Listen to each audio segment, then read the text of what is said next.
This is Meet Sean, where we break down real life topics insurance, annuities, real estate, travel planning, and home ownership so you can make smarter moves. Subscribe so you don't miss the next episode. You know that incredible electric feeling, right, when you click confirm booking on a flight? Oh, absolutely. The dopamine just hits you instantly. Right. You are immediately picturing the sunset, the architecture, the amazing food you're going to eat. Yeah, you're already on vacation in your head. Exactly. But then, fast forward to day 2 of the actual trip, and you are standing at an ATM in a foreign country in a cold sweat. Oh, no. The classic day 2 panic. Because you just realized your bank account is draining at a terrifying speed. It really is the ultimate mood killer. I mean, You go from the total euphoria of planning to this sudden crushing realization that vacation math and real world math are actively colliding. Right. And when you're thousands of miles from home, that collision feels incredibly high stakes. It really does.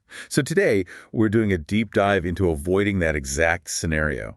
We are focusing specifically on a major milestone, which is planning your very first international trip. Such an exciting topic. It is. And we have some great source material today. We're pulling from a comprehensive guide provided by Carter Travel Excursions. Our mission with this deep dive is to extract a reliable, foolproof system from their materials so you can actually enjoy your dream getaway, without any of that background financial panic. Which is so important. Yeah. We're going to look at the harsh realities of travel costs, dig into the behavioral psychology of how to automate your savings, and explore the exact tracking methods you need once you are finally on the ground. And this is just critical for first-time international travelers. When you step outside your comfort zone, you are inherently taking on a heavy cognitive load. Right, just by navigating a new culture. Exactly. A new culture, a new language, new transit systems.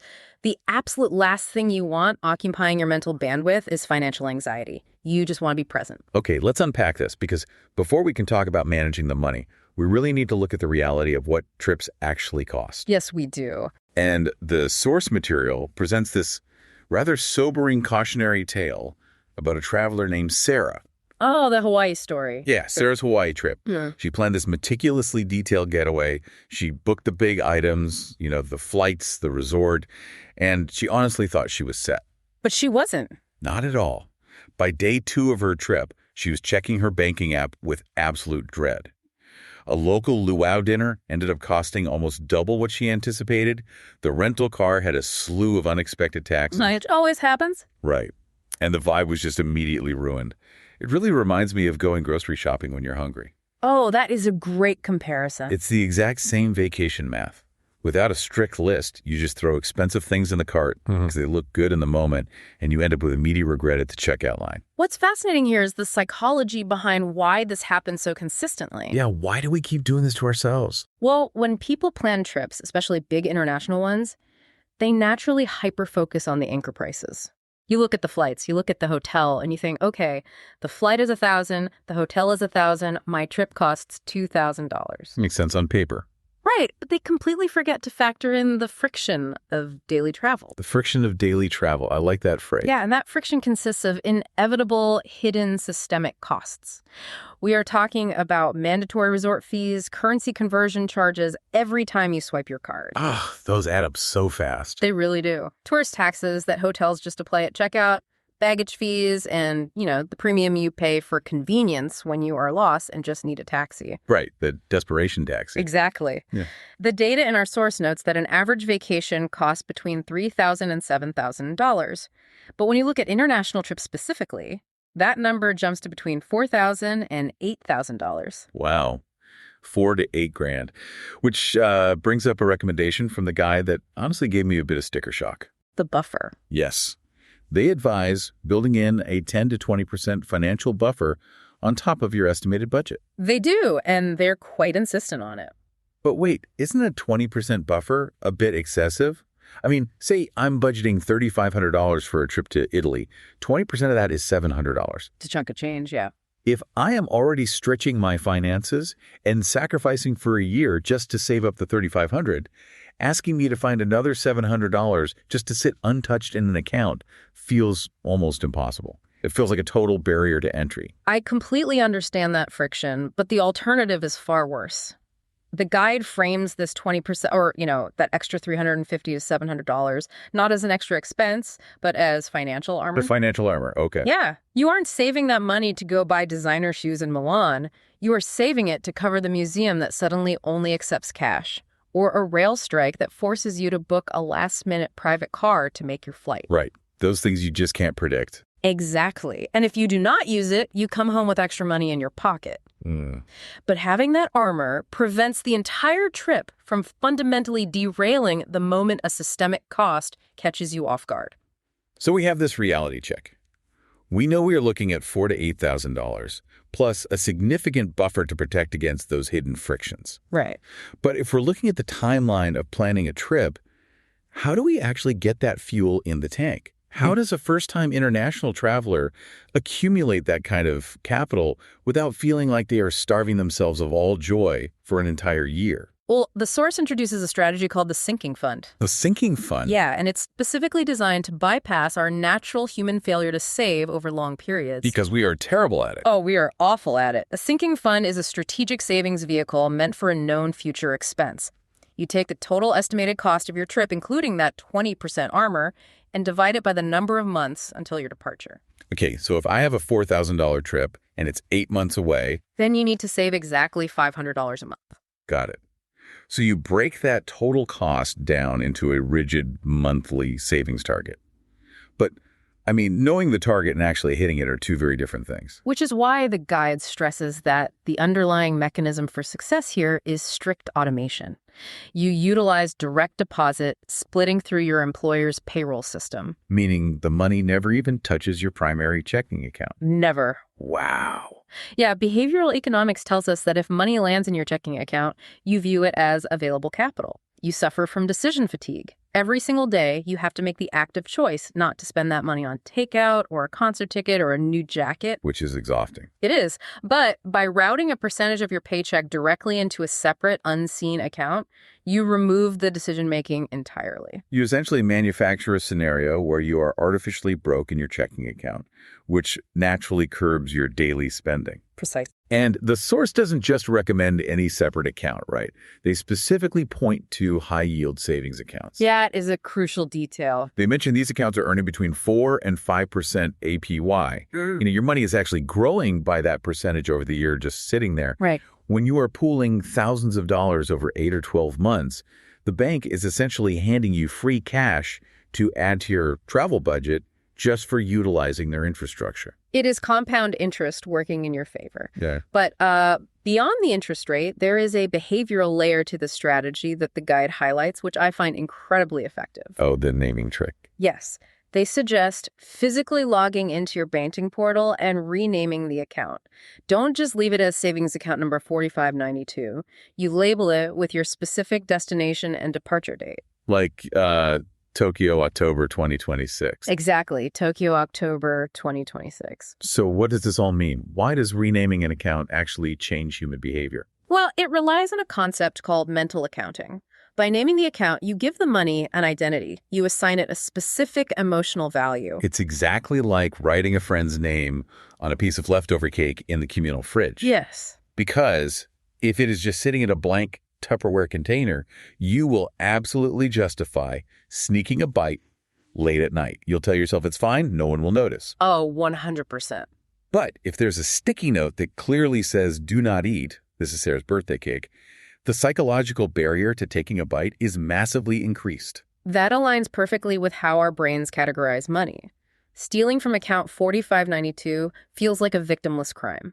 Stealing from Tokyo, October 2026, feels like you are actively betraying your future self. That is so true. If we connect this to the bigger picture, these set it and forget it strategies are powerful because they take a massive, intimidating goal and turn it into a quiet, automatic background process. All right, so we've built the sinking fund, we used the direct deposit bypass, we earned our yield, and we protected the money from ourselves. We did. Now, let's fast forward back to the actual trip. You are on the ground navigating the streets of Paris or the subways of London. How do you protect that money from draining away on day 2? Right. Because the source provides a rather unexpected, decidedly low-tech solution for this. They do. They advocate for a custom spreadsheet. A spreadsheet. on vacation. Hear me out. It's a very simple structure utilizing just 4 columns. You have category, budgeted amount, actual amount, and difference. Okay. And your rows dictate your main expense categories, such as transportation, accommodation, food and dining, travel insurance, and that critical contingency fund we discussed. The source also gives some pro tips here. Use the equal sum formula to total your columns instantly and color code the results. Red for over budget, green for savings. And it requires nightly tracking, right? Like 5 minutes a day on Google Sheets or Excel on your phone. Just 5 minutes, yes. Here's where it gets really interesting, because when I read this recommendation, my immediate reaction was intense resistance. I'm not surprised. You were telling me that while I am sitting on a balcony in Rome with an espresso, trying to soak in the culture, I am supposed to open my phone and do data entry. It sounds completely antithetical to the concept of a vacation. I know, it sounds like a chore that would rip you right out of the moment. But the more I sit with the logic, the more it mirrors driving a car. Think about going on a massive cross-country road trip. Okay. You don't put black tape over your dashboard fuel gauge, because looking at it might ruin the carefree fun of driving. No, you definitely do. You check the fuel gauge specifically so you can guarantee you actually reach the Grand Canyon without breaking down in the middle of a desert. Updating a spreadsheet for 5 minutes on your phone every night is simply checking the travel fuel gauge. That is precisely the mechanism at play. The danger on an international trip isn't the spending itself. The danger is the blind spending. Blind spending. Yeah.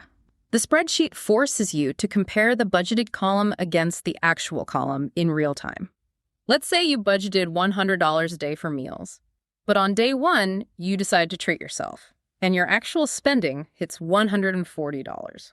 You are $40 in the red right out of the gate. Exactly. And if you do not realize that until you are reviewing your credit card statement at home 2 weeks later, you have blown your budget by hundreds of dollars, it could ruin the whole week-long trip. Yeah, it really could. But because you checked your spreadsheet on night 1, you can course correct on day 2. You decide to grab fresh bread and cheese from a local market for lunch instead of sitting down at a cafe. You instantly pull yourself back into the green. That makes total sense. But I have to push back on the methodology here just a little bit. We live in an era of incredible financial technology. We do. Why on earth does the guide specifically recommend a manual spreadsheet over one of the dozens of automated budgeting apps that securely link to your credit cards? This raises an important question, and the guide specifically notes that while budgeting apps offer zero friction, that lack of friction is exactly why they fail for travel. Really? Yes. Most people actually abandon specialized budgeting apps after just a few days of a trip. When an app quietly syncs your purchases in the background, you are entirely disconnected from the reality of the transaction. Because you don't feel the pain of paying. Exactly. Behavioral economics shows that frictionless spending, like tapping a phone or having an app categorize a purchase, automatically reduces the emotional weight of the money leaving your possession. It doesn't feel real. It doesn't. But the psychological act of opening a spreadsheet and physically typing in that you spent $45 on a 15-minute taxi ride forces cognitive accountability. It hurts just a little bit to type that number. It really does. And that slight behavioral friction is what keeps your impulses in check for the rest of the week. So we have this robust DIY strategy mapped out. We know how to save the money autonomously, and we know how to track it manually on the road to prevent blind spending. We do. But what if a listener is absorbing all of this and thinking, I understand the logic, but managing currency conversions, researching hidden transit costs, and building spreadsheets sounds incredibly overwhelming. Does the source offer a lifeline for someone who just wants to outsource this headache? It does, and it presents a really compelling alternative path. Now, I want to clarify for you listening. Yeah. We are impartially reporting the options presented in the text today. We aren't endorsing any specific company or taking sides on how you should plan your trip. But the source material is authored by Carter Travel Excursions, which is a travel agency based in Florida. Right. Reachable at 727-314-1865. Exactly. And they make a specific case for utilizing an expert planner over the DIY spreadsheet route. The contrast is quite stark. If the custom spreadsheet method is about micromanaging the details yourself to ensure you stay on budget, the expert approach is about outsourcing the macro strategy to someone who knows where the budget traps are buried. But if I have my spreadsheet, and I am disciplined enough to track my daily spending, why would I hand over the reins? What is the actual mechanism that makes a professional planner valuable here? It comes down to industry architecture and access to real cost breakdowns. Okay. When an average consumer plans a DIY trip, they are looking at retail pricing on public booking engines. You might find a hotel in Paris for $90 a night and think you scored an incredible deal. You plug it into your spreadsheet, and the column turns green. You think you are winning the budgeting game. Right. But what the professional planner sees, because of their experience and their access to global distribution systems, is a geographical budget trap. The budget track. Yeah. They know that this specific, quote-unquote, cheap hotel is located in a transit desert miles away from the Louvre or the Eiffel Tower. Ah, so the baseline cost is an illusion again. Precisely. Because you saved $50 a night on the room, but you are going to bleed out $80 a day in unseen transportation costs, taking expensive taxis back and forth. Oh, wow. Not to mention the sheer value of the vacation hours you are wasting sitting in traffic. An expert planner factors in the hidden frictions, the transit, the resort fees, the neighborhood premiums that just blindside everyday consumers.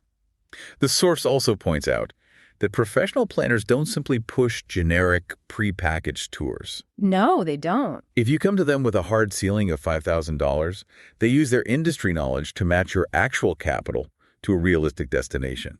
They prevent you from booking a flight to a city where your remaining budget will force you to choose between eating a decent meal and entering a museum.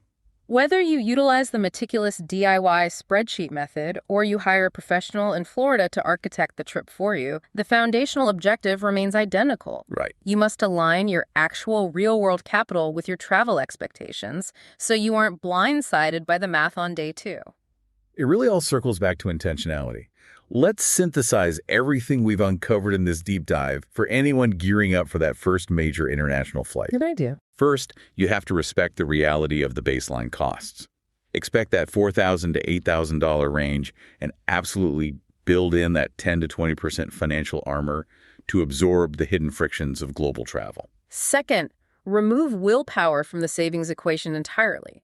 Calculate your sinking fund by dividing your total trip cost by the months you have left and use direct deposit splitting to route that money into a high-yield savings account. Yes, automate it. And do not forget the mental accounting trick label that specific account with your destination and date to give the money a protected identity. And finally, when you are actually overseas, do not rely on frictionless apps.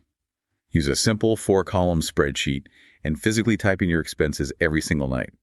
Those 5 minutes of manual tracking will buy you total financial peace of mind for the remaining 23 hours and 55 minutes of your day. You know, looking at all this emphasis on tracking, it brings up an interesting philosophical point about how we view money on the road. We inherently view a strict budget as a limitation. We see it as a cage that restricts our fun. But if tracking your daily budget forces you to be hyper-mindful of your environment, could a strict budget actually be the catalyst for more authentic travel experiences? Wait, really? How do you mean? How does tracking numbers lead to authenticity?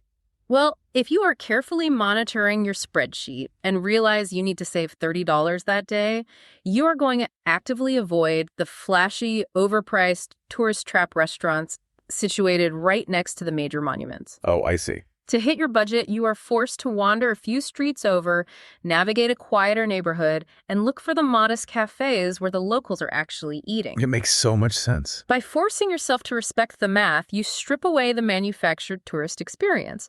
And you might just force yourself to discover the incredible hidden corners of a city that become the defining memory of your entire trip. Wow, the budget isn't a cage at all, it's a compass. I love that. So the next time you click Confirm Booking and feel that initial rush of adrenaline, you won't have to dread the inevitable Day 2 ATM panic. Get ready. You have the structural system, you have the financial armor, and you have the tools to ensure your money serves your adventure. Keep tracking, keep exploring, and we will catch you on the next deep dive. That's it for today's Meet Sean. If this helped, follow the show and share this episode with one person who needs it. See you next time.